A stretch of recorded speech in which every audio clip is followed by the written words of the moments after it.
തൊടുപുഴയിൽ നിന്ന് പാലായിലേക്ക് പോകുമ്പോൾ നടുക്കണ്ടത്തിന് സമീപം ഇങ്ങനെ ഒരു കട കാണാം. 100 രൂപയ്ക്ക് ബിരിയാണി വിൽക്കുന്ന ഒരു കട.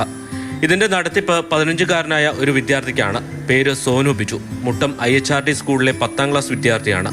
ഇതിനുമപ്പുറം റോൾ ബോൾ ഇന്ത്യൻ ജൂനിയർ ടീമിന്റെ ഗോൾ കീപ്പർ കൂടിയാണ് സോനു.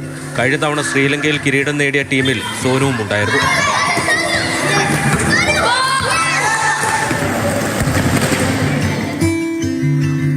ഇനി ഈ ബിരിയാണി കച്ചവടത്തിന്റെ കാര്യം പറയാം. ഇത്തവണ ടീമിൽ സെലക്ഷൻ ലഭിച്ചാൽ സോനുവിന് വിദേശത്തേക്ക് പറക്കണം. അതിനുള്ള ചെലവിനുള്ള തുക കണ്ടെത്തുകയാണ് ഈ ബിരിയാണി കച്ചവടത്തിന്റെ ലക്ഷ്യം. അച്ഛനമ്മേനെ സഹായിക്കണം. പിന്നെ അതോടൊപ്പം തന്നെ എല്ലാം പുറം രാജ്യങ്ങളിലേക്ക് പോകാൻ ചാൻസ് കിട്ടുവാണെങ്കിലും അതിന് ഉപകാരപ്പെടില്ല എന്നോർത്ത കട തുടങ്ങിയ കളി റോൾ ബോൾ സ്കേറ്റിങ്. അപ്പോൾ അതിനകത്ത് ഞാൻ ഗോളിയാണ്. അപ്പോൾ ഇങ്ങനെ കഴിഞ്ഞ പ്രാവശ്യം കളിച്ച് ഇന്റർനാഷണൽ കിട്ടി. ഇന്ത്യക്ക് വേണ്ടി കളിക്കാൻ പോയായിരുന്നു ശ്രീലങ്കയിൽ. കഴിഞ്ഞ തവണ അമ്മ ബിൻസിയുടെ മാല പണയം വെച്ചാണ് ശ്രീലങ്കയിൽ കളിക്കാൻ പോയത്. അത് ഇതുവരെ തിരിച്ചെടുത്തിട്ടില്ല. ചെറിയ രീതിയിൽ പിതാവ് ബിജു കാറ്ററിംഗ് ചെയ്യുന്നുണ്ട്. ബിജുവാണ് സോനുവിന് ബിരിയാണി ഉണ്ടാക്കി കൊടുക്കുന്നത്. കഴിഞ്ഞ പ്രാവശ്യം പോയി ഇന്ത്യ സ്വർണ്ണ മെഡൽ കരസ്ഥമാക്കി ഇന്ത്യക്ക് വേണ്ടി. ഇപ്രാവശ്യം കിട്ടുമെന്നാണ് പ്രതീക്ഷ. സെലക്ഷൻ ട്രയൽ ഉടൻ ഉണ്ടാകും. ഇത്തവണയും ടീമിൽ ഇടം പിടിക്കാൻ സോനുവിന് കഴിയും. ടീമിൽ എത്തിപ്പെടുക എന്നതിനേക്കാൾ വെല്ലുവിളിയാണ് സോനുവിന് വിദേശത്ത് പോയി കളിക്കുക എന്നുള്ളത്. വിനു കാഞ്ഞിരപ്പള്ളിക്കൊപ്പം ജയനസ് രാജു, മാതൃഭൂമി ന്യൂസ്, ഇടുക്കി. നമുക്ക് സെലക്ഷൻ ട്രയൽ ഇതുവരെ കഴിഞ്ഞിട്ടില്ല. പക്ഷെ ആ ടീമിൽ എന്തായാലും ഇടം പിടിക്കുമെന്നുള്ള ആത്മവിശ്വാസം സോനുവിന്റെ മനസ്സിലുണ്ട്. അതിന് കൊടുക്കണം വലിയൊരു കയ്യടി. എന്തായാലും ടീമിൽ കയറി പറ്റും. പിന്നെ എങ്ങനെ വിദേശത്തേക്ക് എത്താമെന്നുള്ള കാര്യം, അതിനുള്ള ചിലവുകൾ മാത്രം നോക്കിയാൽ മതി. അതിനുള്ള തത്രപ്പാടിലാണ് ആ 10ാം ക്ലാസ്സുകാരൻ.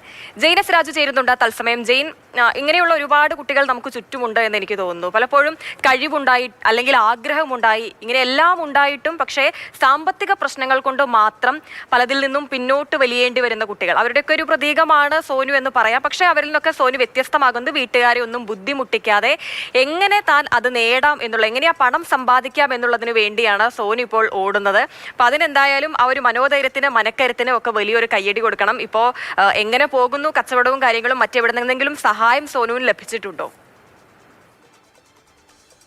സോനുവിനെ പോലെ നിരവധി കായിക താരങ്ങൾ നമുക്കിടയിലുണ്ട്. പ്രത്യേകിച്ച് പ്രാക്ടീസും അതിൻ്റെ കായിക മത്സരത്തിൽ പങ്കെടുക്കുന്ന ചെലവും ഒക്കെ വീട്ടിൽ നിന്ന് വഹിക്കാൻ കഴിയാത്ത വളരെ സാധാരണ കുടുംബജീവിതം അല്ലെങ്കിൽ കുടുംബത്തിൽ നിന്ന് വരുന്ന ആളുകൾ. അതിൽ ഒരാൾ തന്നെയാണ് സോനു. 15 വയസ്സ് മാത്രമുള്ള ഒരു 10ാം ക്ലാസ്സുകാരനാണ്. കഴിഞ്ഞ തവണ സോനു പോയത് അമ്മയുടെ മാല പണയം വെച്ചിട്ടാണ്. ആ മാല ഇതുവരെ തിരിച്ചെടുത്തിട്ടില്ല. അപ്പോൾ ഇത്തവണ മാല പണയം വെച്ച് പോലും ചെലവിന് പണം കണ്ടെത്താൻ കഴിയാത്ത സ്ഥിതിയുണ്ട്. അച്ഛനും അമ്മയും സാധാരണക്കാരാണ്. അച്ഛൻ കാറ്ററിംഗ്, ചെറിയ രീതിയിലൊക്കെ കാറ്ററിംഗ് നടത്തുന്നു. അമ്മ ഒരു സ്കൂളിൽ പാചക തൊഴിലാളിയാണ്. അപ്പോൾ ഇവർക്കൊക്കെ കിട്ടുന്ന വരുമാനം വളരെ തുച്ഛമായിട്ടുള്ളതാണ്. അപ്പോൾ അതിൽ നിന്ന് ഇത്രയും ഒരു തുക ഒരു കായിക മത്സരത്തിൽ പങ്കെടുക്കുന്നതിന് മാറ്റിവെക്കാൻ ആ കുടുംബത്തെ സംബന്ധിച്ച് വലിയ ഭാരമാണ്. അപ്പോൾ അതിനൊരു സഹായം എന്ന നിലയിലാണ് സോനു ഇത്തരം ഒരു മാർഗം തിരഞ്ഞെടുത്തത്. സോനുവിൻ്റെ അച്ഛൻ തന്നെയാണ് ബിരിയാണികൾ തയ്യാറാക്കി കൊടുക്കുന്നത്. അത് വഴിയരികിലിട്ട് ഇപ്പോൾ വെക്കേഷൻ ആയതുകൊണ്ട് തന്നെ സോനുവിന് പ്രാക്ടീസ് കഴിഞ്ഞിട്ടുള്ള സമയം ഇതിന് ഉപയോഗിക്കുകയും ചെയ്യാം. വിഷുവിൻ്റെ പിറ്റേ ദിവസം ആണ് ഇത്തരം ഒരു സംരംഭം ആരംഭിക്കുന്നത്. ആദ്യം പായസം ഉണ്ടാക്കി ആയിരുന്നു വിൽപ്പന. അതിനുശേഷം ബിരിയാണിയിലേക്ക് മാറി. അപ്പോൾ തീർച്ചയായിട്ടും വില കുറഞ്ഞ അല്ലെങ്കിൽ കുറഞ്ഞ വിലയിൽ നൽകുന്നു എന്നത് തന്നെയാണ് ഇതിൻ്റെ മറ്റൊരു പ്രത്യേകത എന്ന് പറയുന്നത്. ഒരു ദിവസം 10-80 ബിരിയാണി വരെ വിൽക്കാൻ കഴിയുന്നുണ്ട് എന്ന് സോനു പറയുന്നുണ്ട്. പക്ഷെ അതിൽ നിന്ന് കിട്ടുന്ന വരുമാനം വളരെ കുറവാണ്. പ്രത്യേകിച്ച് ചിലവൊക്കെ കഴിച്ചു കഴിയുമ്പോൾ ഒരു 1000 രൂപയൊക്കെ അതിൽ നിന്ന് കരുതി വയ്ക്കാൻ കഴിയും. അപ്പം ആ ഒരു തുച്ഛമായ വരുമാനത്തിൽ നിന്ന് വേണം ഈ ചെലവിനുള്ള തുക കണ്ടെത്താൻ. ഏതാണ്ട് 1 ലക്ഷം രൂപയോളം ഈ യാത്രയ്ക്ക് വേണ്ടി ചെലവ് ആകും എന്നാണ് സോനു കരുതുന്നത്. എന്തായാലും അദ്ദേഹത്തിന്, ആ കുട്ടിക്ക് ടീമിൽ ഇടം പിടിക്കാൻ കഴിയുമെന്ന ആത്മവിശ്വാസമുണ്ട്. പക്ഷേ ഈ ചിലവിനുള്ള പണം കൂടി അതിനോടൊപ്പം കണ്ടെത്തേണ്ടതുണ്ട്. അതിനു വേണ്ടിയിട്ടുള്ളൊരു പരിശ്രമമാണ് സോനു നടത്തുന്നത്. സോനു മാത്രമല്ല, ഇതേപോലെ നിരവധി കായിക താരങ്ങളുണ്ട് നമുക്കിടയിൽ.